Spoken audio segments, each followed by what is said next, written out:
Bonjour, bonjour, Explore 1648 aujourd'hui. Oh boy, ça a reflété dans les yeux ça. Avec le couvercle. Je vous montre comment j'ai fait ce beau coulis de tomates, sauce aux tomates, appelez-le comme vous voulez, en canne. Très simple. Il n'y a pas d'excuse cette fois-là. Ah, des canaches, c'est trop long à faire, j'ai pas l'équipement. Le seul équipement que j'ai eu besoin, c'est bien sûr des cannes, les couvercles, les rondelles et tout. On a eu besoin de tomates et j'ai utilisé mon presse-tomate. Le presse-tomate, ça vous sauve énormément d'ouvrage, énormément de temps, simple, efficace. Je vous montre comment je suis arrivé à ce beau résultat-là ici. Ça va être bon. La conservation, c'est toujours bon, des bonnes conserves. Bon visionnement. Avant de commencer, il vous faut des tomates, bien sûr. On les lave et tout, mais je vous enlève le bout que je vous les lave puis qu'on arrange les tomates prêtes et je les mets prêtes à cuire. On voit que nos tomates sont rendues molles, que la peau des tomates s'effriche. On peut les mettre de côté, les enlever de l'eau, puis on va aller les passer dans notre presse tomate. Bon, il y en a une qui est tombée. On les égoutte, parce qu'on ne veut pas qu'il y ait trop d'eau non plus.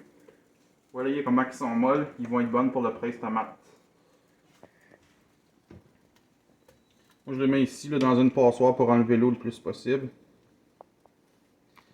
Moi je les ai faites seulement avec des tomates Roma, mais on peut prendre n'importe quelle tomate, ça n'a pas de différence. On a mis nos tomates, je les ai égouttées mais sans les presser parce que je veux garder le jus. On a notre presse tomate. On fait juste prendre nos tomates, on les met dedans. Tu peux venir voir comment on fait juste les mettre là dedans. C'est pareil comme un moulin à viande, comme on peut dire, mais c'est pour les tomates.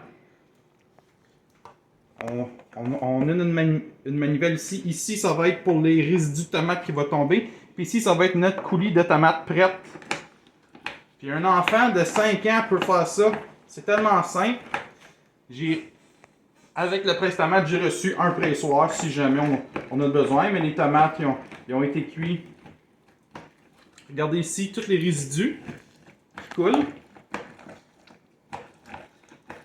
Et ça enlève aussi même les pépins. Alors ceux qui n'aiment pas trop avoir des pépins dans leur sauce, c'est numéro 1. Et ici, on peut voir le coulis de tomate qui coule prête. Il va être prêt à consommer.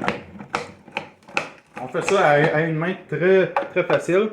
Puis nos résidus de tomates, on peut les repasser encore une fois. Parce que pour enlever encore du jus, regardez tout ce qui coule encore de nos résidus. Alors on perd rien de notre tomate. Regardez. Ça c'est nos résidus qui restent de nos tomates. Aucun gaspillage. Puis le coulis, il y a une belle consistance. On peut voir. Il y a une belle...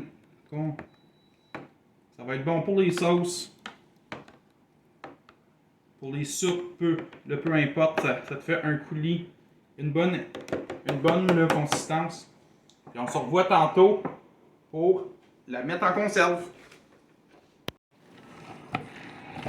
Le seul problème qu'on a avec cette machine-là, c'est que ça coule d'ici de la poignée, puis on m'avait prévenu. C'est vrai.